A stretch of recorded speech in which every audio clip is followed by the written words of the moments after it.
Welcome to the Jeff Knows Inc. Entrepreneurial Show with your host, Jeff Lopes. We are live on the Jeff Knows Inc. podcast. I'm your host, Jeff Lopes. Super excited. I'm thrilled as a baseball guy, as somebody that sat down with his family to watch the movie, to interview yourself, Jim Morrison. How are you, brother? I am fantastic. Thank you. This is going to be a fun conversation. I love the podcasting world because you get to meet and hear these interesting stories. You're a little different because I'm the curious type. I don't like knowing much about who I'm interviewing, but your story it's a Disney movie. You can't really hide what you did. So I'm going to start off a little different. I want to start off with Jim growing up. Where'd you grow up? How many siblings you had? Tell me a little bit about your upbringing and what got you into the love of baseball and got you into that route. Wow. My dad was in the military and we moved constantly. And I did not have the relationship that you did with your dad. My dad was physically and verbally abusive. So number one, I'm born with asthma in San Diego, California. Within 24 hours, I have pneumonia. I'm not supposed to get out of the hospital. I do. He'll never play on grass. He'll never play outside. It's too chancy he'll die. Well, I did. Everywhere we moved, and my father, great big military guy who was not nice. And children are to be seen and not heard. So I didn't talk. The way I could talk and express myself was through sports. And living in Southern California, back then we moved to Oakland. And so Oakland A's, back when they were really good, Vida Blue, everybody wanted to pitch like Vida Blue. And I'll tell you what, nobody could because he was Vida Blue. But baseball became my identity and my survival. And in between those white lines, I could be the kid that I was supposed to be for only a few hours at a time. And so my love for the game has never been, I'm playing against Jeff.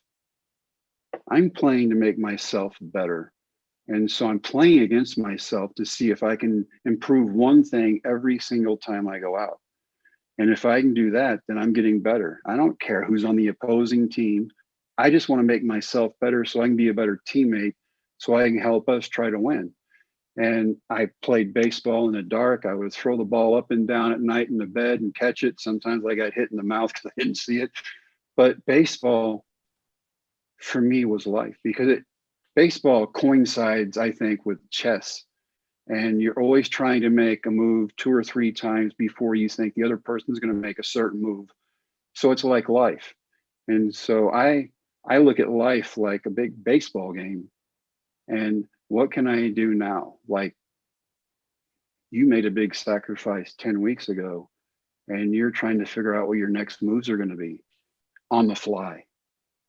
And so the friends that I have who go, baseball is boring, it's so slow. Not if you're in the game and you're paying attention, it goes a lot quicker. If you're on the mound, you can give up one hit and all of a sudden you walk a couple of guys and some guy hits a grand slam and all of a sudden you're 4 runs down and it's a blink of an eye. And so I've loved baseball since I was 5 years old. My grandmother gave me my first ball and glove, and she would play catch with me until she got tired. And then my mom would take over and then she'd get tired and I'd throw the ball off the roof so I could catch flies. And I'm throwing it up. And I don't know where it's going to come down. So I'm diving all over the place. For me, getting dirty and having fun with the game of baseball was life. From what age did you actually start getting obviously attention and stuff like that, saying, hey, you know what, my arm's strong. I could really do well here. And obviously that changed with your path of your career. We'll get into that. But when was it there was a way through high school? When did you really, really tone into your pitching and really realizing that you had a gift? In Florida, when my dad was stationed in Florida, we lived in Hollywood, Florida. I pitched for MacArthur High School. I was the second freshman ever to make the varsity baseball team. And the coaches were like, you can do this. And I wanted to play tennis too, right? Tennis? And they had me go to the doctor and they're like, it's tennis or baseball. And that's no choice for me. It's baseball. And 2 weeks after I make the varsity baseball team, my dad said, guess what? We're moving to Brownwood, Texas. And they weren't moving. And so for 15 years, I watched my parents argue and curse, throw, hit, do things you promised never to do when you walk down the aisle of a church before God. But at 15, they did me the biggest favor they never knew they did for me. And it derailed my baseball dream for a while. They sent me to my father's parents' house from Miami, Florida. I moved to Brownwood, Texas. And when I got to Brownwood, I thought, okay, these are my father's parents. And so they're going to be like him. And, you know, from the age of 5, I want to play my sports, but I've also got to do my homework. I got to take care of my little brother. I got to cook dinner. I got to do the clothes. I got to clean the house. I got all these chores to do. I got to take care of the dog. I move into my grandparents' house, think it's going to be the same way. And I have 2 rules. If you do it, own it. Own it, live up to it, and move on. Number 2, always tell the truth, because the truth is a truth that doesn't change. And you don't have to remember what you said because it's the truth. And I love that. I think the world right now, we need truth. And we 1,000%. And those were my 2 rules. At 15, I could have fallen off the rails so easily. And my grandparents were like, nope. My grandmother was our church secretary. My grandfather had a menswear store in this little bitty town in Texas. But I'll tell you, Jeff, they knew everyone. And before 6 months was up, I was like, why couldn't these have been my parents? And they taught me how to be a good man, a good human being. And they taught me about life in ways that are innumerable, probably like your father and your mother did for you. And my grandparents saved me. But they moved me into a town where the football coach hated baseball, so we had no baseball team in high school. So we're playing football, or you're getting in shape for football, or you're playing football. Yeah. And so I played 10 games a summer during summer league. I have no idea how I get noticed, but somebody from Major League Baseball scouting bureau came in. I get drafted after I graduate from high school without ever pitching a high school game. And the Yankees drafted me. And at that time, center field, I could run really well. I could hit, but I'm left-handed and I can throw. And so they're like, you're going to be a pitcher now. And what year was this in? 1982. So I would have been 5. I would have been 5 years old. Oh God. Don't go there, dude. I try to avoid mirrors and then you hit me with that. Thank you very much. I was thinking it was a different time of the game too, right? The game, yeah. Right before I just interviewed recently Brett Boone. He has his own podcast and all that stuff like that. Yeah. And it's crazy, like his generation. Grandfather played, father played, him and his brother played, now his son plays. His son's, I think his son's in the, I think it's California's farm system. He's just in single A or double A. But he's a generational player. But it was one of those things where how we actually had this conversation, how the game has evolved from fitness. Yeah. And from 82, I mean, 80s, I grew up, I was a kid. Like I was really watching baseball that time. Like I was always a baseball guy. So it's crazy when you see how the evolution of the game. So sorry, continue your story. I just wanted to say that. Well, my grandfather was sick, and so I wanted to stay close to home. Yeah. And I went to Ranger Junior College for a semester. My coach, Jack Allen was our junior college coach. We had a great team. Ellis Burks was our center fielder. I mean, we were loaded, right? Yeah. And so this team comes into town, and there were like 19 scouts in the stands that day, but I didn't know that. And so Jack goes, I don't want you to throw the ball over 80 miles an hour today. And so I throw like 3 pitches. On the 4th pitch, this guy hits one that hasn't landed, and it's 2021 now. And so I'm like, no. A guy gives me the ball. The next pitch, I throw 90, and he calls timeout. All these scouts start throwing their guns up. He goes, well, you screwed me. And he turns around and walks off. During that semester, my grandfather passed away in November of 1982. 2 months later, I turned 19. I get drafted in a supplemental draft in the Milwaukee Brewers, first round, 4th pick. And they took 2 pitchers. One was a guy who had failed out of Alabama. He was a lefty, Kevin Brown. He got drafted number 3 by the Mets. I get drafted 4th by the Yankees. 2 pitchers gone in an instant. And is that the same Kevin Brown that ended up having a decent career? No. Okay. This was a different guy. Yeah. But he had a great curveball and he could throw hard, but he couldn't make the grades at Alabama. So he came to Ranger Junior College. So we had what would have been a loaded team. Yeah. And he signed, I signed, we're gone, 2 lefties out of the rotation immediately. And that is where my journey started, man. I come from Brownwood where I strike out everybody at home. And I'm like, I will be in the big leagues in 6 months. You watch. You turn a TV on, I'll be on TV. And that did not happen. And I get to spring training. There's 100 guys there. I think it's the whole organization. That's just the pitchers.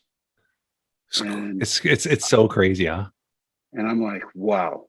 And everybody's good. They've been to college or they've been in professional ball for a couple of years. I'm coming from little bitty Brownwood where I play summer ball, and I am not prepared. Yeah. And over the next 6 years, I never get out of Class A ball. I throw 87, 88 miles an hour, and I've got decent movement. I got a knuckle curve that drops pretty good, but I'm behind the 8 ball. I'm seeing people like Dan Plesac and Jeff Parrott, yeah, and Mark Chiardi and Chris Bosio's on my team, and they're all going to the big leagues. And I'm like, Tommy John surgery.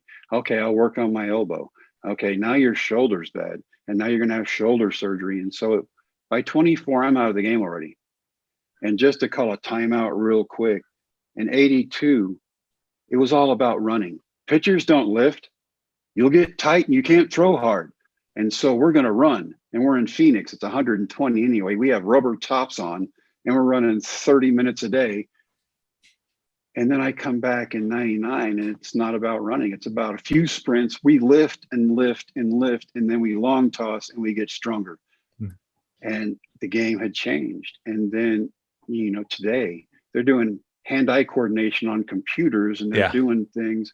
And it's just, the evolution of baseball, all about analytics now. It's totally analytics. And the age they start out, like my son's at 12, their team had you want to call it a mind coach already. They had Jason Delves, which is a good friend of mine, which is used to be one of the head trainers for the Toronto Blue Jays, training these 12-year-olds. So they're doing strength and conditioning. They're working on their mind. They're training 4 or 5 days a week at 12. Yeah. It's crazy, the evolution of the game. That's what we're talking about. It's just totally changed. See, when I grew up, they're like, we want guys who play all kinds of sports so that they can adapt to baseball. Yeah. Now, you get into baseball at 11, and you better have coaches, and you better be on a travel team, and you better be able to do hand-eye coordination stuff because it has become profitable. Yeah. And so you got to be baseball, baseball, baseball, or football, football, football, or basketball, basketball, basketball. And that's it. And if this is what you want to do, you're playing, because if you want to get on the high school team, you better have the training for it. Yeah. And it's just a different animal now. And 24 back then, I'm out of baseball. I'm in Dr. Andrews' office in Birmingham, Alabama, one of the top orthopedic surgeons. And he goes, what do you want to do? And I said, it's time for me to grow up. He goes, well, I can fix it and put you back on the field, but the decision is yours. What do you want to do? I said, I want to go home. And I did this. My approach was wrong. If I can go home and find a group of kids and teach them the opposite of what I did, they'll be pretty good. So I'm going to go home. I'm going to go to college. Eventually, I'll meet somebody, get married, start a family, buy a house, get a dog, grow up. That's my plan. He said, Jimmy, that is a great plan. Start with a dog. Wow. So I bought a dog and I went to college. Now, as I grew up, every time we moved, I went to 30 different schools by the time I was 15. Yeah. And so one place would be on something, and then I would get to some place and they're on something else. And so academically, I'm lost. I did just good enough to play sports. And I take the SAT test the night after he won the state championship in football. After the scores come back, my counselor stops me in the hallway. He said, what are you going to do with your life? And he's got my scores in his hand, right? Yeah. And he's looking at scores. He's looking at me. And I'm like, I'm going to be a baseball player. Everybody knows that. And he said, I hope so. You're too stupid to go to college. And I'm like, you're my guidance counselor, dude. Aren't you supposed to help me? Help me motivate you. And, but at 24, my focus was different. I go back to college, and for the first time in my life, the first professor I have in anatomy and physiology tells me, you need to go to medical school. I'm like, what are you talking about? He goes, this is a summer class. Nobody takes anatomy and physiology during the summer. He goes, the only 19 other people in here are nurses, registered nurses, and you. And they all want to be your lab partner. What does that tell you? I look good? And he goes, no, you don't. He goes, but you're smart. He goes, the answers to your test are better than the questions that I wrote. You can do anything you want. And so then school became fun. Straight A's, honors fraternity, honors graduate. It was a blast. You could do anything you want. But I wanted to work with kids. Get out of school, start working with kids, man. All my kids excel in science. Now I'm teaching science. And all my kids excel in biology and anatomy and physics and everything else I teach. All my baseball teams win until I go to Big Lake, Texas, Reagan County High School. And they had won one game each year for the 3 years before I got there. And I'm like, my work is cut out for me. I had 8 kids show up for baseball. Now, 8 is not enough. Enough to play. And so I offered a free A in physics, you know, the most exciting class in high school curriculum. If you play for me, I'll give you an A. I had 2 takers. They made straight A's and they could not play baseball. And we started that season with 10 kids. And for me, baseball has always been about learning the history. And I was telling my wife this the other night, and I said, you know what? My parents bought me a book in 1975 and gave it to me for Christmas. It was by scientists. They wrote this. Curveballs are an illusion. They don't actually break. This was in 1975. And scientists are saying that curveballs do not break. And I'm like, what? Because now I'm teaching all these science. I'm like, that is not even close, because I've seen guys throw stuff and I'm like, how are they doing that? I wanted to teach them the history of baseball and how it's seen us through so much of our history. Yeah. Baseball has meant a lot to the United States. Oh, of course. Now it's Canada, it's Australia, it's Japan, it's South Korea, it's everywhere. But it started here. And so I want to teach them about the history of baseball, but I could not. You know, one of the lessons my grandfather always taught me was you can't respect anybody else until you respect yourself first. And we had to learn how to wear our uniforms properly. We had to learn to turn our hats around with the bill to the front. You make $9 or $10 million a year. You don't have to wear a hat, or you can wear it backward. You can wear it sideways. I don't care. But on this field, in between these lines, we're going to look good. And we may look good being bad, but we're going to look good. And we get that down. We learn how not to talk to the other team. We learn how not to talk to the umpires. The only thing we're going to say are uplifting, positive things to each other, because nobody's trying to give up a home run ball and nobody's trying to make an error. We're all trying to accomplish the same thing. As a team, we're trying to win. And so keep your mouth closed unless you have something good to say. They got that. And then we went and took it in the classroom. We opened doors for teachers. We said, yes, ma'am, and no, ma'am. We did our homework. We turned it in, and we otherwise closed our mouths, because unless we're learning, we can't dream as big as we can possibly dream. We got that down. We went back out to the field. We redid the whole field, infield, outfield. I brought dirt in from Oklahoma to West Texas so we'd have red dirt on our baseball field. Planted grass, made a fence, put our big Reagan County Owls thing on the center field fence. I mean, the field was awesome, and they respected it because they had done the work themselves. I love and that. When you do the work yourself, you respect it a whole lot more than if somebody just hands you something. And the kids won 10 games that year. We were 10-0 at home. And the following season at this little bitty school in West Texas, I had 63 kids come out for my baseball team. Wow. And now the problem is that was 1999. And that's where the story takes place in the Disney movie, right? Yeah. On my way to practice in 1999, athletic director and head football coach pulls me aside to say, you've taken these kids as far as you can. Their parents are losers. These kids are losers. They're never going anywhere. They're probably not even going to graduate from high school. And then he put his finger in my chest, which everybody loves, right? He said, you are a great baseball coach, but you're always going to come in last to people like me because I know how to step on people. You're too nice. And I thought, and they put you in charge of everybody. That is so awesome. Two of my kids are around the corner where I couldn't see them. This guy, who is not the guy who hired me, ruined 2 years of work in 90 seconds. Before I could get to the field, everybody knew what he had said. The guy not only in charge of all the coaches, but all the kids in the athletic program.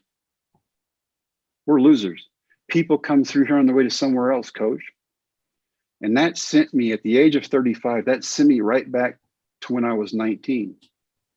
And my dad had retired from the military, moved back to Brownwood. And he says, do not take that money and go buy a little red sports car. So you buy it.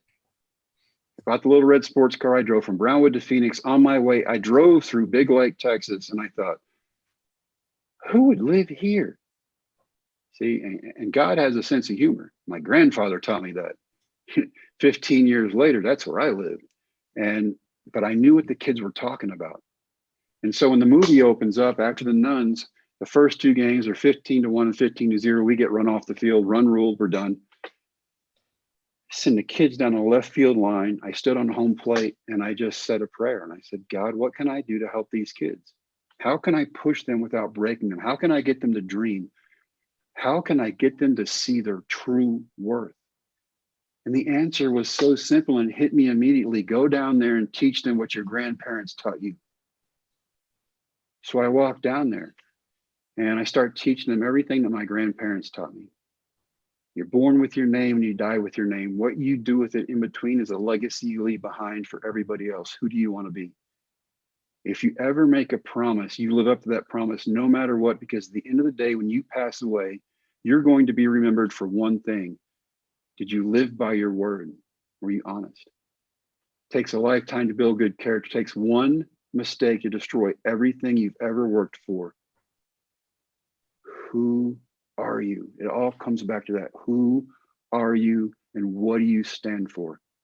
And the other thing is, every day for 3 years, my grandfather, as I walked out of his house to go to school, he would look out of his room and he's buttoning his vest for his 3-piece suit to go to work. And he would go, remember who you are. Remember who you are and whose you are. And I taught those kids that. And it's a public school and you're not supposed to talk about God. And we did. And you know what? Nobody ever said a word to me because I didn't push it down anybody's throat. It was just lessons that my grandparents taught me. And because of my grandparents, I've got great faith. I watched my grandfather go through ALS, Lou Gehrig's disease, and go from a cane to a walker to a wheelchair in 6 months. And this huge man who had fought in World War II and carried a whole city and part of the state on his shoulders was now doing it from a wheelchair. Never complained, never got upset. This is how it is, and this is where I'm going. And the class and the character that he showed. It's easy to look at somebody when everything's going good and go, man, they got it all. But you don't know what goes on behind closed doors. And I watched my grandmother, who's this little bitty lady, trying to lift this 6'3" man into a wheelchair every day to get him to the bathroom so he could get ready for work. And they never complained. It is what it is. It's just one more obstacle. And so I'm teaching these kids all these lessons. And I said, you have to go out and live life. You can't let life live you. Don't let anybody dictate to you what you're going to do with yours. This is your life. You decide what you're going to do with it. It's up to you. And I get into this, and in the back of my mind, 20 minutes in, I'm like, my grandfather would be proud. And the kids are looking at me, they're engaged, they're smiling. And that's when my 18-year-old catcher looked at me and goes, well, what about your dreams? He said, my dream is to watch you guys be successful in the classroom, on the field, graduate, and then go chase whatever dream it is you want. He said, we know that, and we love you too, but we think you still want to play baseball. I said, no, sir. I weigh 260 pounds. I am 35 years old. I've had 9 surgeries on my arm. The last one, the doctor cut 85% of the deltoid out of my arm and said, you will never, ever, ever pitch again. But coach, the way you teach us the game, we know what the other team is going to do before they do it. When you throw us batting practice, we can't hit it. And I said, that's because you can't hit. And then he looks at me and goes, why are you telling us to chase our dreams if you're not willing to do it yourself? And I said, you're 18, you need to shut up. He starts giggling, everybody else starts giggling, and they go, what if we start winning? You try it again. I said, I can't do that. Have you not heard? I look like a scout, not a player. If we win a district championship in baseball, which these kids have never been a part of their entire life, if we win, you try out. So another 20 minutes goes by, and then I did what every parent does. Caved in. If you win, I will go to a tryout. In the back of my mind, I was thinking, you are old and fat, and this is going to be embarrassing beyond belief. But if it gets these kids to perform and live up to expectation, not down to expectation, we're there. That is amazing. Quick question, and you're going to get back into it, but we'll talk about when you got into the majors. Dennis Quaid, when he played you, did you meet him prior? Did he spend time with you to kind of get to know you as an individual as well? The day he signed the contract to play me, and there was a multitude of people who wanted that part. And I'm so happy it was him because we got along so well. I went to his house in Brentwood, and this man who has already made 53 movies at the time, I'm playing catch with in his front yard in Brentwood, California. And I'm like, I'm playing catch with Dennis Quaid. So we get done. He goes back in the house. I get ready to leave. I call my mom on my cell phone. I said, Mom, guess what I just did? And I tell her the whole thing. And she goes, you suck. And she starts giggling. She goes, he is so good looking. I'm like, but I'm your son. Yeah, but his smile. Yes. And we would go to Dodger Stadium, and he would replicate everything I'm doing to the point where he's twirling the ball in his hand one day. I'm like, what are you doing? He goes, what you do. So crazy. I don't do that. And he gives me the ball, and he goes, okay, get up here and get ready to throw. And I'm sitting there with it behind my back, and I'm twirling it so that nobody can pick up the pitches I'm throwing. I don't even know I'm doing it. And he goes, see? I'm like, oh. And then all of a sudden, like 200 people start cheering. We're in Dodger Stadium, and all these people start cheering. And I look up, and it's a tour bus of people. I'm like, wow. And I forget who's next to me, right? I'm like, oh, that's for you. And he giggles, yeah, we were friends. And I went to listen to him and his band play a lot while we were filming the movie. And we went out to eat, and I watched him play golf. And what a great guy. And he said, if you see anything being filmed that you don't like, you tell me and it's out. And he was true to his word. Now, 3 days in the process, we're on the set, and they say cut, and he comes over to me, and I'm watching all this stuff take place in front of me, and I'm on a movie set where people are there because of me. And it's like 200 people. And he comes up, he goes, we're fixing to do the part about the bet. Tell me what you would say right now. And so I start rattling off all this stuff I say. And I'm like, he's not writing anything down. I'm like, he doesn't remember nothing, man. They go back and they go, action.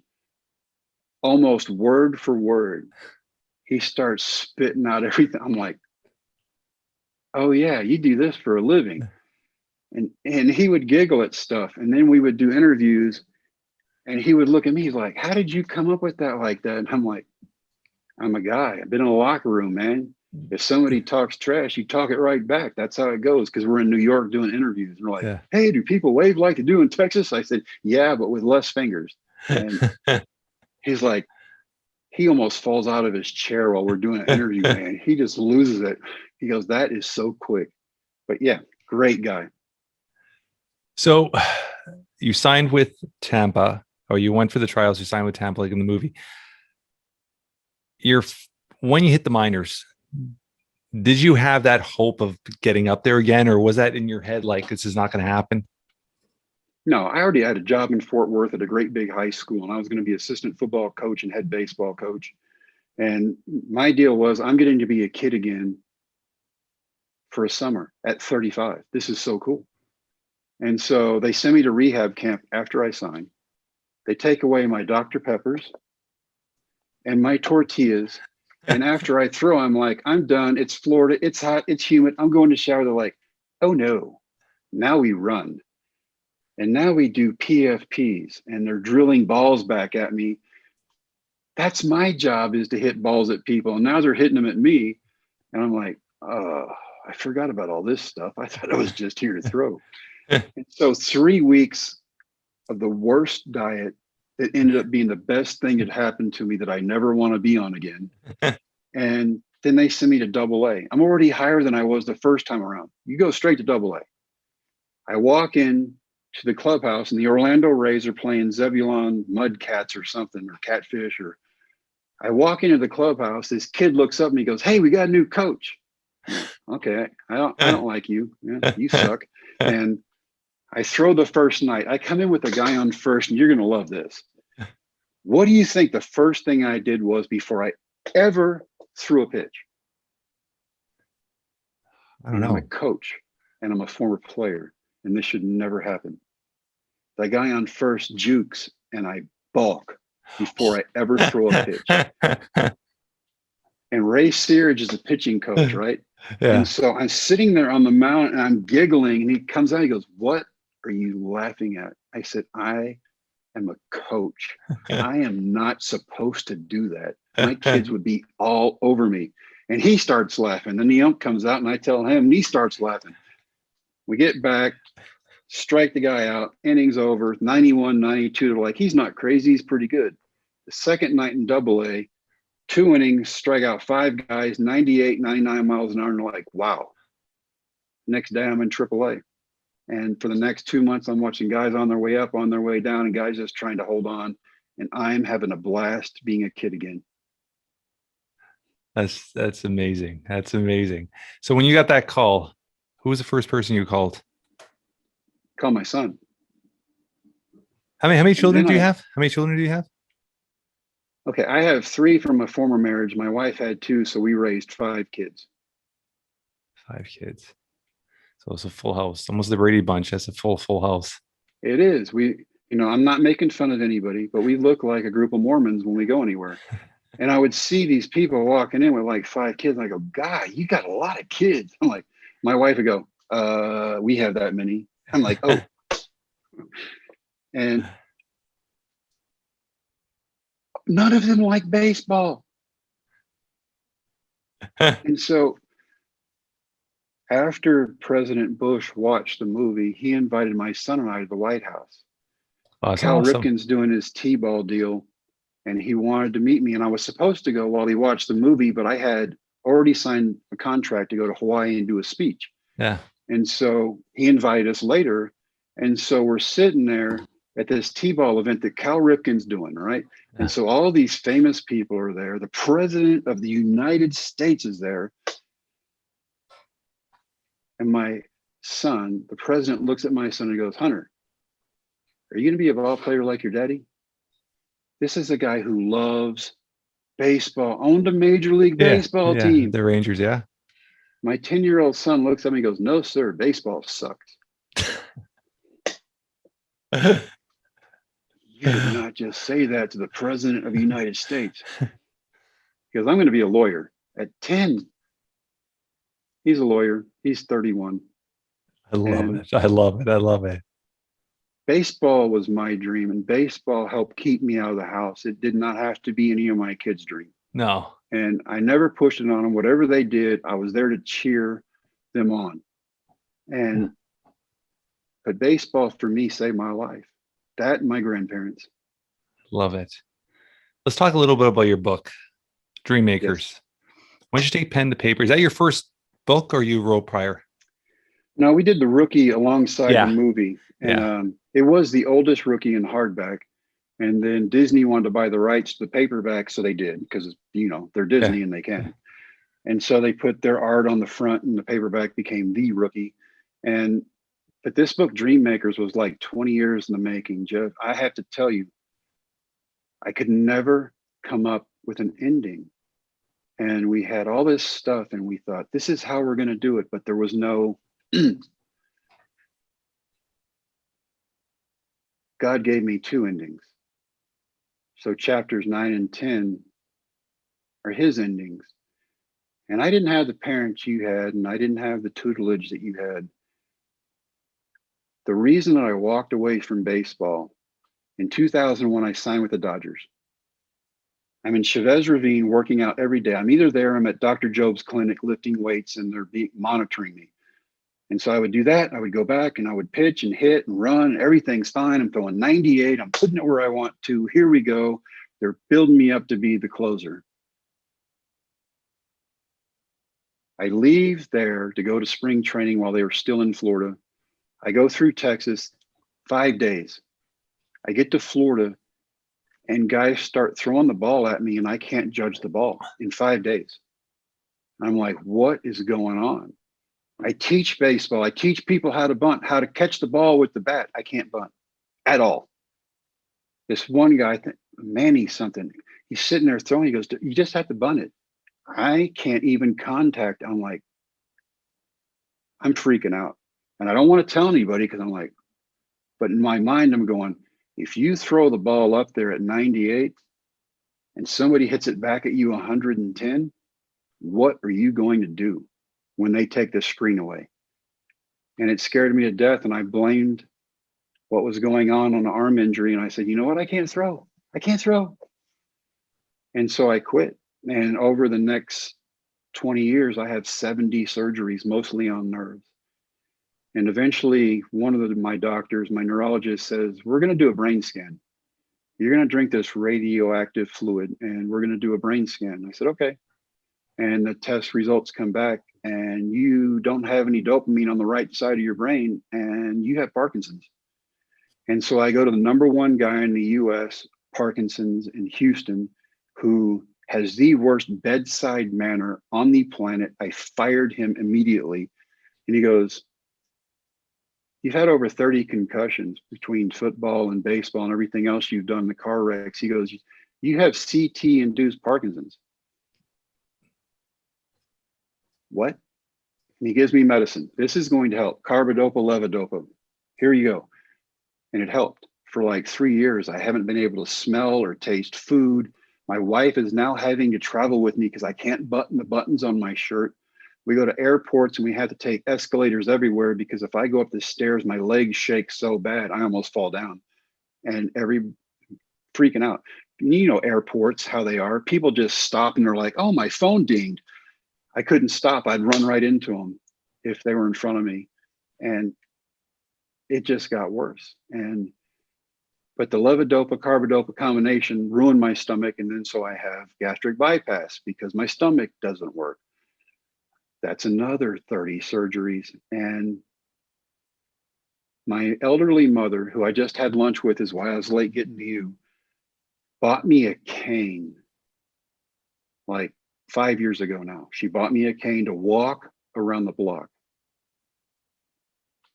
Now, I have a lot of faith, and this may run some of your viewers off or make them sick, but the book, I had this group of ladies at our church, and they're prayer warriors is what they are. And they want me to call them my girls. They're not ladies. They're not women. They're my girls. And they're 50 to 90, man. We're girls. We're not old. They start praying for me through all this. Now, In between all the 70 surgeries I'm taking because they're unregulated, the doctors are prescribing opiates. Before surgery, because I'm in so much pain, I have like a pain syndrome of Parkinson's. I'm on it during surgery because I had surgery, then I'd taken them after surgery to get well. That's not working. I still hurt so bad. I would get 6 month long headaches, and then I would have a 3-day break and then get a 6-month headache. And so that's not working. And so I'm like, I know what I'm doing. I will prescribe my own medicine. So I prescribe myself vodka to take with my opiates. That is not a good combination. And I do not remember the week of Christmas in 2016. Wow. Two days after that, find myself in rehab in Florida. And the opiates are gone. The alcohol is gone. And for the first time in my life, I'm concentrating on me. What is going on with me? By this time, I already had DBS surgery, and they put 2 electrodes in my brain. The battery pack goes right here, which TSA loves. And during this period of time, I've got it jacked way up because the symptoms are so bad. My girls are praying for me. I don't detox at all. I'm watching everybody else get sick. It's coming out of both ends, man. They are so sick. And I'm like, no symptoms. And so God and I start talking, and I go in, and my counselor is a pastor. And he looks at me. He loves baseball. He's been to every Major League Baseball team, has mementos in his office from everywhere. And he goes, love the movie, love Dennis, a great story. Why are you here? I said, I lost hope. I lost faith. He goes, you know, Jesus is with you, right? And I said, he's been with me the entire time. I just don't know how to get out of what I'm in. He goes, so what you're telling me is Jesus is your co-pilot? And I said, yep. He goes, one question. If you have Jesus with you and he's your co-pilot, why are you not letting him drive? And for some reason that clicked, and I was like, wow. And I wasn't trying to die, but I wasn't trying to live either. And so you have this great Disney story, but then there's life. And then there's this autoimmune disease, and people go through a multitude of stuff that nobody ever knows they're going through. And sometimes it is absolutely devastating. At one point, I'm throwing 100, and I can react to everything that goes on, and I can hit, and I can do whatever I want on the athletic field to, I need a cane to walk. As I go through the 30 days that I'm there, I'm well, and I've recovered my senses, and I know what's going on, and I know what I'm supposed to do because that's what God wants me to do in like 2 weeks. And they're like, he's well. The psychiatrist would call me in. They would ask me questions like, you're okay. I go home during this period of time. So that's chapter 9 is the rehab chapter. Chapter 10 is the faith chapter. And that's why feather on the book, right? So during this period of time, I get home, I start turning my DBS down a little bit every day. My girls are still praying for me. My wife is taking a nap. My dog, Max, and I are out in the garage lifting weights. In between sets, I would sit down. This is where it gets crazy if you're not a believer. I start hearing this voice going, you're healed, you're healed, you're healed. And it turns into a crescendo of voices. I think my friends are messing with me. The doors to the garage are open. I'm like, yeah, Max and I go out, and we look around the corner. There's nothing there. Go back, sit down. It starts again. You were healed. You were healed. I go into the house. I turn off the DBS unit completely. I close my eyes. I do a circle with my eyes closed, which I have not been able to do in 5 years. Turn it off. My wife comes out and she goes, what are you doing? I said, I turn my DBS unit off. She loses her mind. Because 2 weeks earlier in our master closet, she had the DBS controller and she accidentally turned it off and I fell over. Now I turn it off and I'm turning circles and she's like, what are you doing? Before I had come in, there are feathers all over the driveway. So I tell her the whole story of how it happened. And I take her outside to see the feathers. They're gone. And my dog is sniffing everywhere because he saw them too. And now they're not there. And what's going on? Go back to the neurologist. She tests me physically. She's like, I don't know how you got your coordination back, but you're fine. She sends me to have the radioactive test again. Tests come back. Your dopamine levels are perfect. You do not have Parkinson's. Now, I don't get this. This doesn't happen. Nobody gets well. I had it so bad, Jeff, that I would go do speeches, and my daughters were watching one of the recordings of my speeches, and they're like, "Dad, you're not smiling, and you don't blink, and your face isn't moving at all. You're just spitting this story out." That's how bad it got. And then now I'm healed. Woohoo! It doesn't happen, and so the neurologist doesn't want to see me anymore, right? Because she's like, I've never seen anybody get healed. That doesn't work. Go back to my neurosurgeon who put the DBS unit in. He's like, God is good, man. He is a believer. And he's like, but let's wait. Let's wait 6 months. I'm like, all right. Yeah. So we wait a year, and then COVID hit. So it turns into 2. Last summer, I had the first elective surgery I've ever had, and he took the DBS unit out. Running 5 to 7 miles a day. I lift every day. I can walk up and down the stairs. I am perfectly healed. And you won't believe this, and I know, because everybody's story is very personal, right? Yeah. So my wife starts putting stuff out on social media, and there are a couple of negative comments. Almost everything is good, but there are a couple of negative ones like, how could you say you ever had Parkinson's? I watched my husband die with it. I'm like, I'm sorry, but that's your story. You weren't living my life to see how bad it got to the point where I was drinking myself to death. But I'm healed, and it happened, and here I am. And so that's chapter 10. Love it. I love it. I love it. So when did you release this book? Just recently? May 2020, during COVID. During And COVID. I told the book people, I'm like, don't do this. Nobody's out. And they're like, this is the perfect time for a book to come out. You know what? It was #1 in the sports category for a couple of months. And then I did an interview on a podcast with somebody overseas. And then all these people in India are buying the book. And so it's been cool because it's a personal journey, and I do it. This book is written like I talk on stage.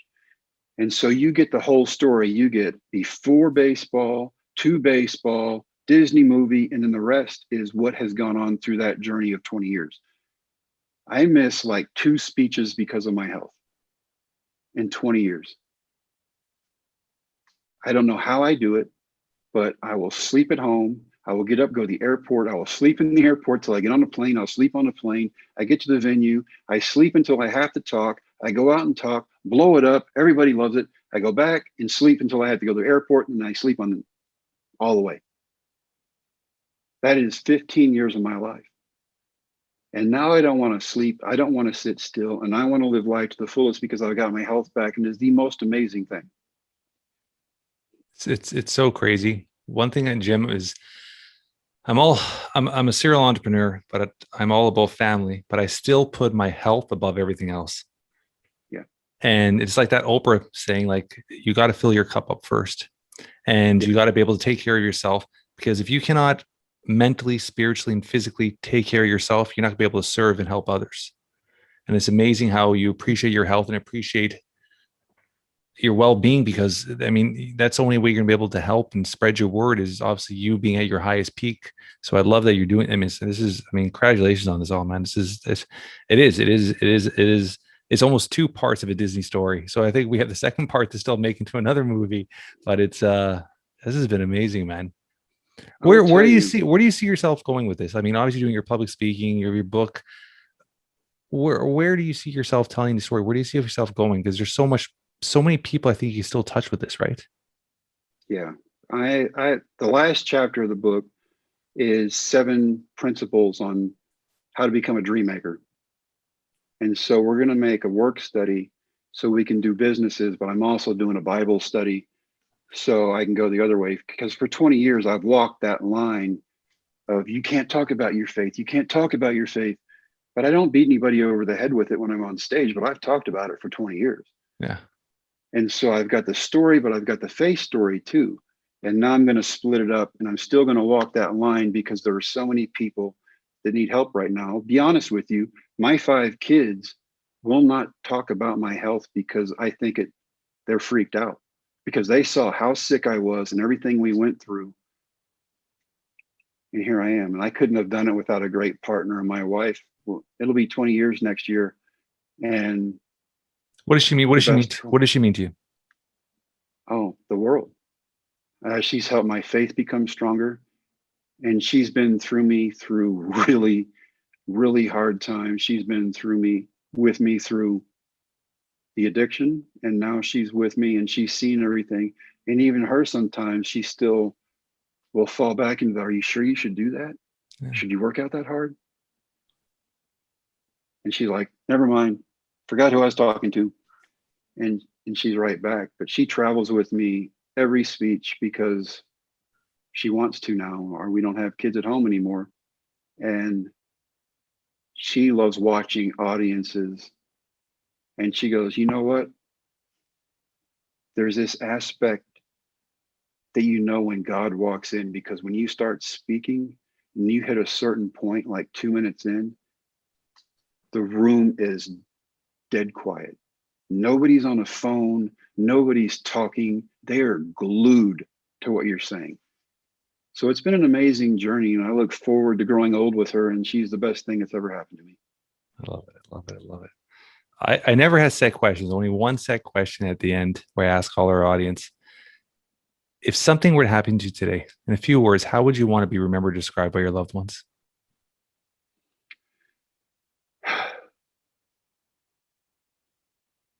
Someone who dreamed, and then not just dreamed, but went out and chased those dreams. I'm an active person. I think my kids know that if I have something in my mind, I'm going to go do it. Yeah. I love it. I want to help others, because my grandparents' thing, even though they were never rich, they always found a way to give back. And so we started the Jim the Rookie Morris Foundation. We went into Fort Worth and we helped this high school. And what started out as a me thing turned into Major League Baseball, the NFL, NASCAR. I mean, it was unbelievable. And these kids who would get off the bus, and they didn't even have enough uniforms for the kids on the team, would get off the bus 10 miles down the road and see this group of kids with a turf field and all these batting cages that were perfect, and 10 uniforms and 20 hats and all these bats. And these kids had nothing. And then, so we went in and we got uniforms and bags and travel stuff for the baseball team and the softball team. We redid the baseball field. The alumni got involved, and they started planting flowers and trees all over campus. And it totally turned everything around for a group of kids who only 27% live with a parent. Everybody else is couch hopping between aunts, uncles, grandparents, friends. And so to be able to do that with transient kids was amazing to me, because you see firsthand what happens when you give back. Yeah. The response is overwhelming. And it is one of the happiest times my wife and I have ever had doing something, because they were so thankful. And now they're not intimidated before they get off the bus. I love it. I love it. I love it. I'm going to put on all our show notes, how to get a hold of you, how to pick up your book, how to just follow you, man. You're an inspiring story. You're just an incredible human being. I love what you're doing. I love your passion, because as you're even talking and as you're telling your stories, and it's just this authenticity. And I think nowadays we don't have that very much, especially with social media. There's so much fakeness. If you see my social media, everything's about my kids, me doing stuff with my kids. It's all, I try to be as authentic as I possibly can, because I want to show who I am. I don't give a shit what I sell or who I'm with. It's all about what I truly live every day. So seeing that with you, I think is special. And man, I wish you all the success, and anything you ever need, man. I'm here. If you ever make your way across the borders, if the borders do open, come to Toronto, Canada. I'd love to take you around and show you around and help you out here as well, brother. I would love to when you guys start letting Americans in again. It's been a crazy Hey, year. I have a favor. 100%. Do you mind if I send you my 2-year-old granddaughter singing a song from last night? 100%. 100%. Oh my God. My first grandchild, they're fixing to have number 2 in November, and she is so precious. And I just like, your heart melts. And you're just like, I thought kids were great. Grandkids are awesome. That was my dad. That was my dad. My dad was so close to my son, and it was it was very special that he was a big part of his journey, and he was able to be here to be here and witness him run his first marathon. That was a huge thing for my dad. So that was appreciate your time, man. Appreciate them, and I hope your children are around you and they appreciate you as a dad, because it's when you're young, you have this time's abundance. As we get older, you start realizing time's a currency, and you start trying to live with no regrets. And I've lived for years with no regrets, and I try to build as many memories with my kids, so I could feel like one day when it is my time to go, I don't have regrets, right?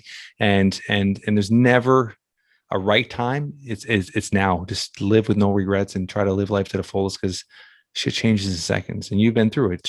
Life changes in a split of an eye, and it just and you can't get shit back. So just appreciate what we have and enjoy life to the max.